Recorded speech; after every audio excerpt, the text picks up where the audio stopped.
Hi friends, எப்படி இருக்கீங்க? இன்றைக்கி நான் பிக் பாஸ் நியூஸ் வச்சு கொண்டு வந்திருக்கேன். ஸோ பிக் பாஸில் பார்த்தீங்கன்னா நேற்று ஒரு சீன் நடந்திருக்கு. இட் வாஸ் அ டாஸ்க், காரில் இருக்கிற டாஸ்க்கு. ஸோ அந்த டாஸ்கில் பார்த்தீங்கன்னா சாண்ட்ராக்கும் பாருக்கும் கமருதீனுக்கும் பயங்கர வாக்குவாதம் போய் சாண்ட்ராவை காலை வச்சு கமருதீனும் பாருவும் வெளியே தள்ளி விட்டுருக்காங்க. இது இப்போ நான் சொல்லணும்னு இல்லை, ஏன்னா இது பயங்கர ட்ரெண்டிங்காக போயிட்டுருக்கு. நீங்கள் இப்போ ஃபேஸ்புக்கு, இன்ஸ்டா, ஷார்ட்ஸ் எது எடுத்திங்கனாலும் இது தான் போயிட்டுருக்கோம். எல்லோரும் சொல்லிகிட்டு இருப்பாங்க, இது ரெட் கார்டு கொடுக்கணும், அது கொடுக்கணும், இது கொடுக்கணும். Nothing will happen. நீங்கள் வேணால் பாருங்கள். ஏன்னா இது ஷோ பார்த்தீங்கன்னா இட் இஸ் அ டிஆர்பிக்காக ரன் பண்ணுற show. It's a business ultimately. இதெல்லாம் பாவம் தான், பண்ணக்கூடாது தான். ஆனால் சாண்ட்ரா இவ்வளோ எஃபெக்ட் ஆனதுக்கப்புறம் அந்த அம்மா ஒரு பெரிய ட்ராமா போட்டாங்க. He's a drama queen. அது நம்மளுக்கு முன்னாடி பார்த்த எல்லாத்துக்கும் தெரியும். Keep your emotional part apart. எமோஷ்னல்லாம் பார்த்தீங்கன்னா ஒருத்தங்க கீழே வந்துட்டாங்க, அவங்களுக்கு பேனிக் அட்டாக் ஆகிடுச்சு, அவங்களுக்கு பார்த்தீங்கன்னா ஃபிக்ஸ் வந்துருச்சு. So she went underwent treatment. இது எல்லாமே இருக்குது. ஆனால் சாண்ட்ராவும் ஜாஸ்தியாக தான் காமிக்கிறாங்க. பிகாஸ் அவங்களுக்கும் தெரியும் ஸ்க்ரீன் ஸ்பேஸ் எப்படி எடுக்கணும்னு. அவங்க ஃபஸ்ட்டு பிரஜின் போனப்போ ஒன்று ட்ரை பண்ணாங்க. பிரஜின் போனப்போ பார்த்தீங்கன்னா அவங்க ரொம்ப அக்ரெசிவாக மாதிரியும் அப்படி இப்படி ரொம்ப பண்ணினாங்க. இது நம்மளுக்கே எல்லாத்துக்குமே தெரியும், வீட்டில் இருக்கிறவங்க வெளியே இருக்கிறவங்க எல்லாத்துக்குமே தெரியும்.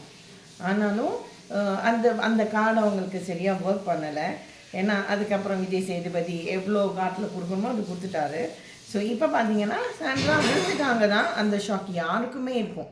ஏன்னா ஒரு டாஸ்க்குன்னும் போது இவங்க இவ்வளோ பேசுகிறாங்க, பண்ணுறாங்க. ஏற்கனவே கமருதீன் பார்வம் சேர்ந்தது சாண்ட்ராக்கு சத்தியமாக பிடிக்க கிடையாது. ஆனால் இவங்களோட அந்த எமோஷனல்குள்ளே போய் மாட்டிக்காதன்னு திவ்யா பல தடவை வார்ன் பண்ணியிருக்காங்க சாண்ட்ராவை. இன்றைக்கி சாண்ட்ரா வந்ததுக்கப்புறம் திவ்யா தான் அவ்வளோ சத்தம் போடுவாங்க, அவ்வளோ ஃபைட் பண்ணாங்க. எல்லாருமே அவங்கவுங்க ஸ்க்ரீன் ஸ்பேஸ்க்காக தான் இருக்காங்க அல்டிமேட்லி. இதில் யாருக்கும் கேர் இல்லையா அப்படின்லாம் சொன்னிங்கன்னா அதெல்லாம் கிடையாது. கேர் இருக்குது. ஒரு பதட்டம் இருக்குது. பதட்டத்தில் தான் சபரி வினோதெல்லாம் காரை விட்டு இறங்கி ஓடி வந்தது, கேமு கூட பார்க்காம. ஸோ அதெல்லாம் இருக்குது, இல்லைன்னு சொல்ல முடியாது. ஆனால் இந்த சீனை கொஞ்சம் ஜாஸ்தியாக தான் சாண்ட்ராவும் கொண்டு போயிருக்காங்கன்னு தான் சொல்லணும். அதுதான் உண்மை. சும்மா நம்ம எமோஷனலுக்கு ஒருத்தங்க இப்படி விழுந்துட்டாங்க, பேனிக் அட்டாக்கு, ஹெல்த் வரும்போது நீங்கள் எப்படி இப்படி சொல்கிறீங்க எல்லாம் சொல்லலாங்க. ஏன்னா நம்ம ப்ராக்டிக்கலி ஸ்பீக்கிங் யாருக்காவது ஒன்று உடம்பு சரியில்லைன்னாவே நம்மளாம் சாதாரணமாகவே ரொம்ப ரியாக்ட் பண்ணுறவங்க. அப்படி இருக்கும்போது அவங்க சாண்ட்ரா கீழே விழுந்துட்டாங்க, இவங்க எல்லாரும் பண்ணுறாங்க. அந்த அம்மாவுக்கு நிஜமானுமே பேனிக் அட்டாக் வந்துச்சு, இவ்வளோ ரியாக்ட் பண்ணுறாங்க. ராத்திரி ஒன்று ரியாக்ட் பண்ணியிருப்பாங்க பாருங்கள். அந்த அம்மா பேசாமல் சந்திரமுகியில் நடிக்க போயிருந்துருக்கலாம். ஷீ இஸ் அ குட் ஆக்ட்ரஸுங்க. She is really a good actress. அப்படியே நான் ஒரு 2-3 வீடியோஸ் நான் இது கூட போடுறேன், நீங்கள் பார்த்துக்கோங்க. பார்த்தீங்கன்னா உங்களுக்கு தெரியும். அவ்வளோ பயப்படுற மாதிரியும் பிக் பாஸ் பேசினதுக்கப்புறம் அப்படியே சேஞ்ச் ஆகுற மாதிரியும். I tell you, she is a very good actress. ஆனால் எல்லாருமே ஸ்க்ரீன் ஸ்பேஸ்க்காக பண்ணாங்க. பார்வை பண்ணினது அக்செப்ட் பண்ண முடியாத ஒன்று தான். பிக் பாஸ் பேசும்போது சொல்கிறாரு, நான் இந்த வீட்டில் இருக்கேன், நான் பார்த்துட்டு தானே இருக்கேன், நீங்கள் என்ன நம்பி இருக்கிறீங்க, ஐ ஆம் தேர் ஃபார் யூ அப்படியெல்லாம் சாண்ட்ரா கிட்ட சொல்லுவாங்க. அப்படி இருக்கிற பிக் பாஸு காலை வச்சு கமருதீனும் பாருவும் அவங்களை வெளியே தள்ளும்போது அப்படி பண்ணாதீங்கன்னு ஒரு வார்த்தை ஏன் சொல்லலை? அது நீங்கள் யாராவது யோசிச்சிங்களா? ஒரு வார்த்தை கூட பிக் பாஸ் சொல்லலை. என்ன நடக்குதோ நடக்கட்டும். இப்போ இது எல்லாத்துலேயும் வச்சு ரொம்ப ஹாப்பியாக என்ஜாய் பண்ண ஆள் யார் தெரியுமா?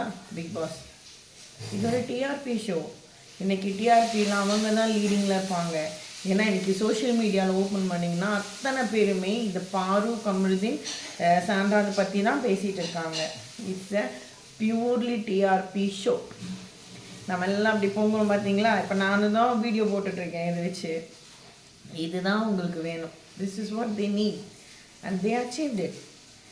ஒரு பொண்ணு ஒரு தள்ளக்கூடாது, வைலண்ட் கூடாதுன்னு ஒரு வார்த்தை சொல்லியிருந்துருக்கலாம். அவங்க டயர்டாகி வெளியே போகணும், இல்லை அவங்க தூங்கி விழுந்துட்டாங்கன்னா வெளியே போகணும். இதுதான் கேமு. அப்போ பிக் பாஸ் அப்பயே ஒரு வார்த்தை சொல்லியிருந்துருக்கணும், பண்ணாதீங்க, வைலன்ஸ் கூடாது, வைலன்ஸ் ஸ்ட்ரிக்ட்லி அக்செப்ட் பண்ண முடியாதுன்னு ஒரு வார்த்தை சொல்லியிருந்தா இவ்வளோ நடந்திருக்கவே நடந்திருக்காது. இன்றைக்கி நம்ம இது எல்லாரையும் எடுத்து கொண்டாடுறோம் பார்த்தீங்களா, இன்னைக்கு பாரு இப்படி பண்ணிட்டாங்க, பாரு இன்னும் பாரு கம்முன்னு என்ஜாய் பண்ணிட்டு தான் இருக்காங்க. So this is what it is. We should know who is acting, who is not acting, what is violence, what is not a violence. எங்கே வந்து பிக் பாஸ் வந்து உண்மையாலுமே ஒரு ஃபுல் ஸ்டாப் போட்டிருக்கணும், ஏன் அவர் போடலை, இதெல்லாம் உங்களுக்கு தெரிஞ்சிருக்கணும். It's a very good show. ஏன்னா பயங்கர டிஆர்பி எடுத்துருச்சு. இன்றைக்கி everybody are talking about that.